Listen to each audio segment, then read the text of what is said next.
Stretching 1,036 miles from Pensacola, Florida to Silver Spring, Maryland. U.S. Route 29 is a United States federal highway which was constructed in 1925. Since 1996, due to it being the epicenter of high number of cases related to disappearance and murder of young women, the highway has fostered a notorious reputation among people.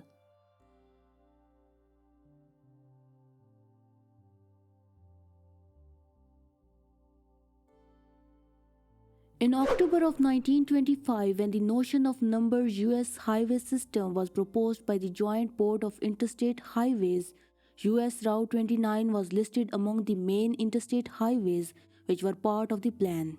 Covering a distance of 393 miles, U.S. Route 29 at that time went from North Carolina to Alabama.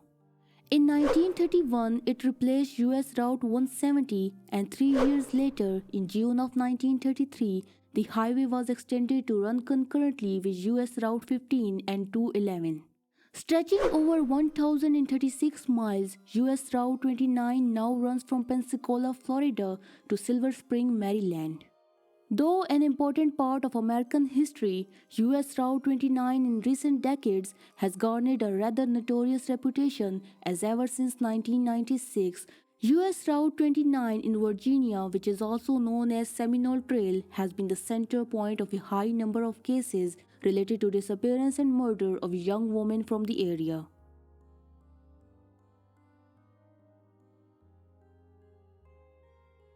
On the morning of March 2, 1996, Alicia Showalter Reynolds bade farewell to her husband Marc and embarked on a 155-mile trip from Baltimore to Charlottesville, where she was to meet with her mother Sadie. She never reached her destination, and this was the first case of a young woman disappearing along U.S. Route 29 in Virginia. Few days after her disappearance, Alicia's Mercury tracer was found on the southbound shoulder of the highway near Culpeper County. Somebody had placed a white napkin on the car, and it insinuated that Alicia might have faced car issues, but an inspection of it suggested otherwise, and the car was in perfect condition. On May 15, 1996, 2 months after she left Baltimore for Charlottesville, Alicia Showalter Reynolds' remains were discovered in a desolated field just 15 miles away from where her car was found 2 months earlier. The local man who came across her remains said that he found the remains after he noticed vultures circling the field. According to witnesses' account, Alicia was last seen talking with a man on the highway's southbound shoulder. They said that the man was white with medium-length brown hair and was about 6 feet in height. He was in his 30s or 40s and drove a Nissan pickup truck.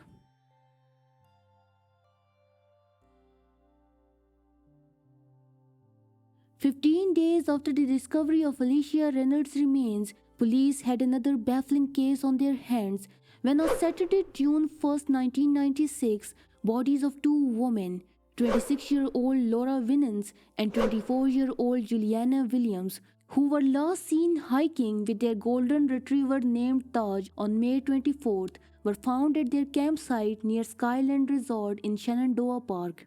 Their golden retriever was located near White Oak Canyon and was subsequently handed over to rangers.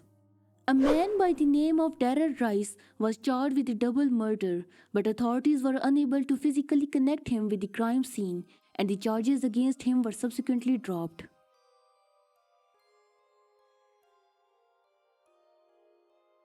Then in September of 1996, just 7 miles away from the location where Alicia Reynolds' remains were discovered, bound and charred remains of a woman were discovered by a group of men walking their dogs in the morning.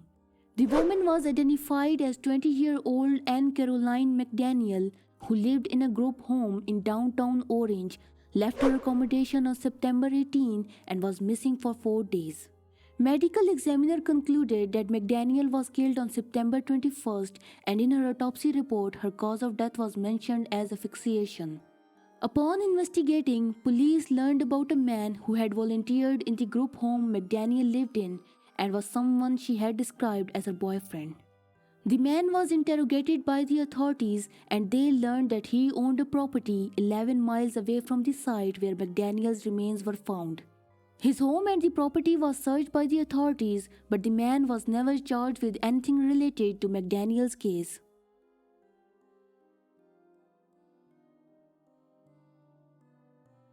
On October 17, 2009, Morgan Dana Harrington, a 20-year-old Virginia Tech student, was attending a Metallica concert at John Paul Jones Arena in Charlottesville when she disappeared without a trace.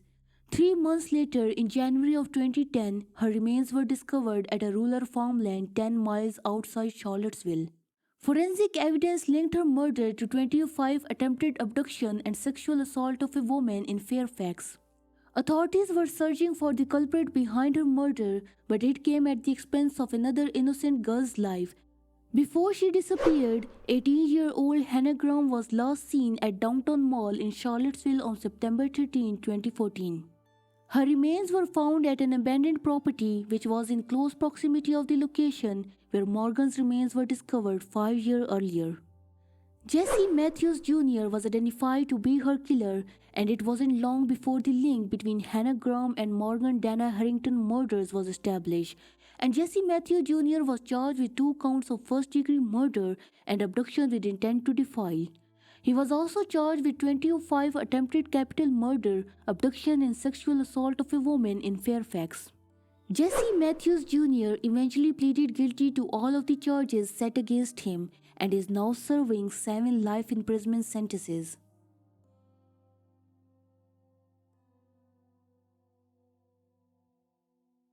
On the evening of September 13, 2010, 19-year-old Samantha Ann Clarke told her brother that she is heading outside and will be back in the morning. When she didn't return, her mother Barbara Tinder reported her as missing. Police looked into her disappearance and they zeroed in on a man by the name of Randy Taylor, who had met Samantha at a bar a few days before she went missing and had called her multiple times on the night of September 13, 2010. Police questioned Randy about Samantha and he told them that he called Samantha because he wanted to warn her about criminal history of one of the men Samantha was hanging out with. He said that he messaged Samantha on her cell phone but didn't receive a reply. He then called her on landline and they talked for a while. Samantha said that he should call again and hung up. Randy says that when he called Samantha back, he heard a man's voice in the background, but suddenly Samantha hung up on him. He denied being near the town of Orange on the night of Samantha's disappearance and told detectives that he was with his son that whole night. Police didn't buy into his alibi and kept on investigating him, but they were unable to prove that Samantha and Randy met on the night of September 13, 2010. On August 3rd of 2013, 17-year-old Alexis Tiara Murphy left her home in Shipman as she was headed to Lynchburg to get her hair done for her high school senior pictures. She was last seen at a gas station in Livingston at around 7 that night. When police looked into the security footage of the gas station, they spotted a white male with a unique tattoo on his neck following Alexis Murphy. The man was Randy Taylor, and when police searched the camper he owned, they found evidence which was enough for him to be convicted of Alexis' murder. Judge awarded Randy Taylor 2 life imprisonment sentences, and he will remain in the confines of a prison cell for the rest of his life. Remains of Alexis Murphy were found in a private property near Stagebridge Road along U.S Route 29 in December of 2020. Shortly after this discovery, the town of Orange Police Department announced the reclassification of Samantha Clarke's case into an abduction and homicide investigation. They urged people with information to come forward and help them solve the case of Samantha and Clarke.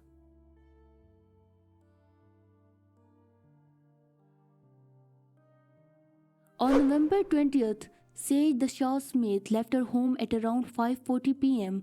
She had told her roommate Aubrey that she is going on a date and would be back at night. The next morning, when Aubrey noticed that Sage still wasn't back home, she called Sage's phone and it went straight to voicemail. This was odd as according to Sage's family members, Sage was glued to her phone and always kept her phone charger with her. Aubrey then called Sage's grandmother, who told Aubrey to call the cops. Police began their investigation and through her phone record they learned about Eric McFadden, the man Sage was going to meet that day. Through text messages shared between Eric and Sage, authorities learned that they had plans to meet at Amtrak station on Main Street. One of the witnesses told police that Sage and Eric were involved in a relationship, but Eric wasn't open about their relationship and also had a girlfriend named Esther Ivany. Police contacted Esther, who asked them if they could do a welfare check on Eric as she was out of town for Thanksgiving and had been trying to get in touch with Eric for 3 days but hadn't got any response from him. Police searched their apartment but Eric wasn't there. He also hadn't showed up for work for 3 days. Police then obtained warrants to check Eric's computer, bank records and social media profile, but nothing came of it and there was still no sign of Eric anywhere. On November 27th, Eric McFadden contacted police and told them that he was in New York, but it wasn't because of Sage. He admitted of his relationship with Sage and told police that he did have plans to meet Sage at Amtrak station, but she didn't show up. He told police that he is coming back to Charlottesville and even gave them a date of his return, but he never showed up. Eric's girlfriend Esther later told authorities that Eric has sent her an email in which he said that Sage has indeed shown up at Amtrak station on November 20th, but as she was walking towards him, she was approached by a group. He said that Sage had several enemies and he was scared that something bad was about to happen, so not wanting to get involved into it, he walked away. At the end of the email, Eric told Esther that he was sorry and that he's heading towards west. Till this day, no one knows what happened to Sage Smith and she is now presumed to be dead in absentia. Though it is not official, Eric McFadden is the prime suspect in her case, but he himself is considered a missing person, and we won't be sure of his innocence until he comes back to Charlottesville and proves it in the court of law.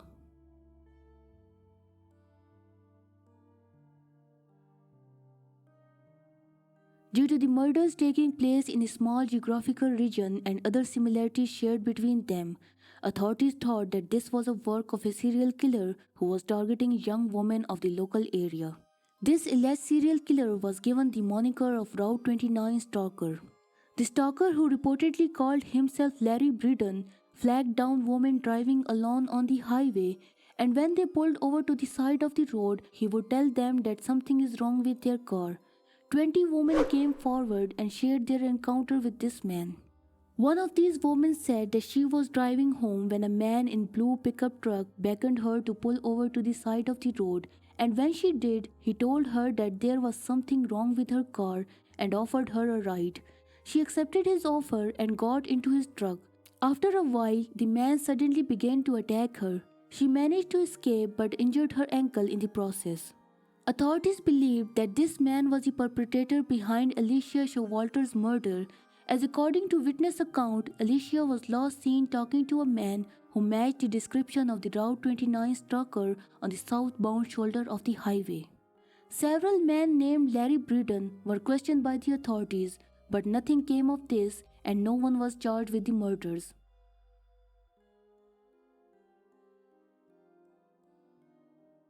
It has been more than 20 years since Route 29 stalker first showed up. He still remains a mystery as he was never caught nor identified. Several people have been rumored to be Route 29 stalker, which includes Richard Marc Evonitz, a serial killer and sex offender who was active in the area around the same time as the stalker.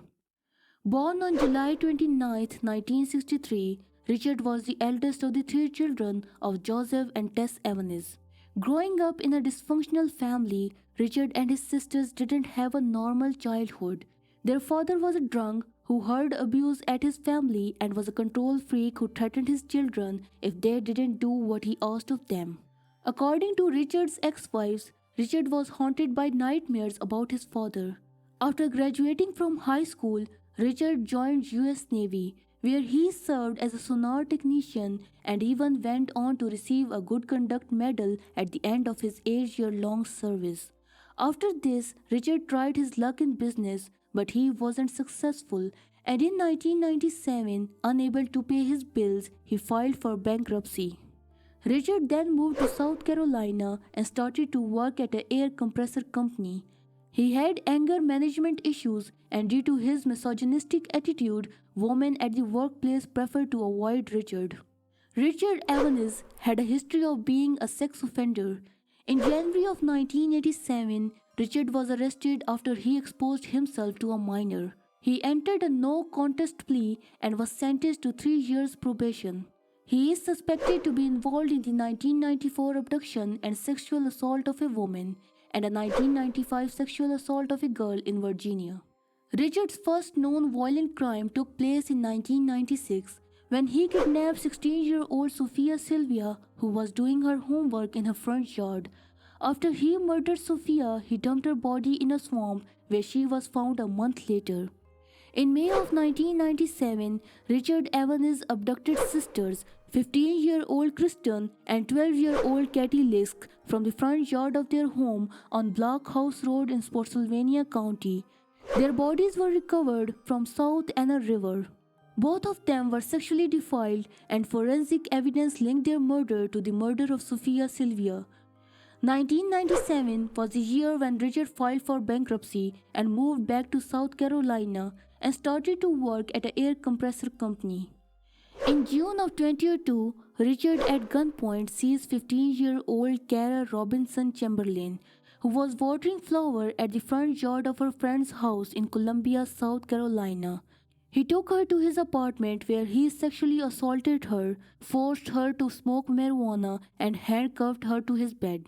After 18 hours of going through an appalling ordeal, Cara managed to escape, and with the help of some people, she reached to a police station and told them what had happened.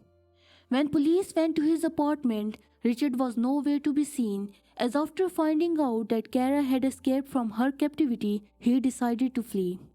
Evidence found in his apartment and the car he owned linked him to the murders of Sophia Sylvia and Lisk's sisters.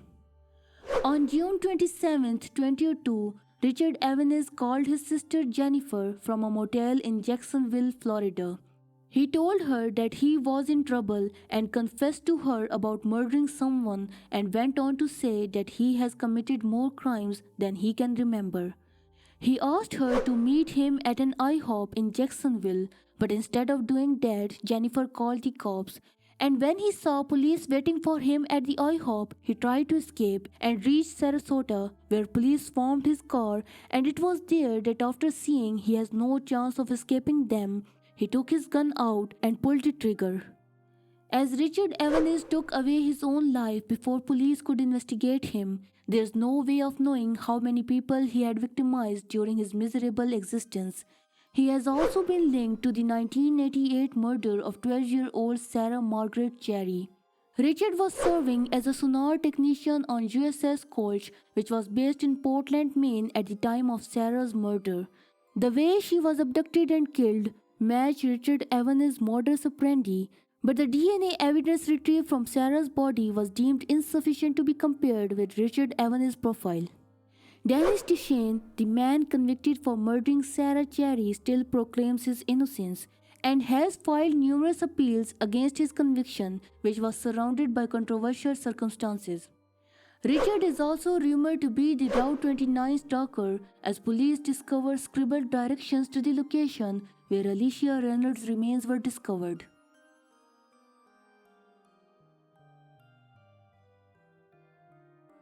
Darrell Rice, a Maryland resident and the prime suspect in the murders of Juliana Williams and Laura Winans, is also rumored to be Route 29 stalker, as his father lived near U.S Route 29 and he drove a truck similar to the one driven by the stalker.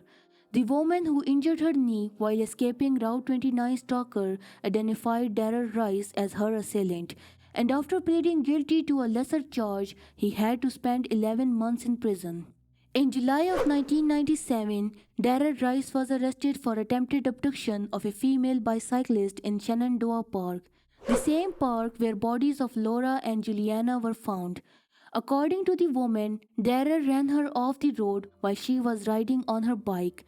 He then tried to drag her to his truck, but she fought back. The woman says that after his unsuccessful attempt to drag her in his truck, he tried to run her over, but she escaped. Darrell pleaded guilty to the charge set against him and was sentenced to 11 years in prison.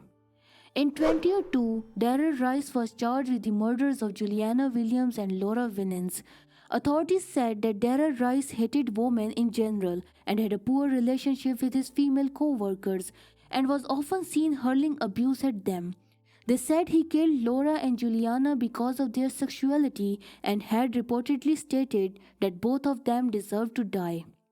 Darrell himself denied being at the park at the time of Laura and Juliana's murder, but the videotape showed him entering the national park on May 25th and 26th of 1996. This was corroborated by witnesses' account, but authorities failed to physically link Darrell with the crime scene, and in February of 2004, charges against him were dropped due to lack of evidence. Many people have speculated Randy Taylor, the man convicted for murdering Alexis Murphy and the prime suspect in the abduction and possible murder of Samantha Clarke, to be the Route 29 stalker. But there is nothing which links him to the murders which took place in 1996. And on top of that, Taylor was in prison at the time Alicia Reynolds was murdered.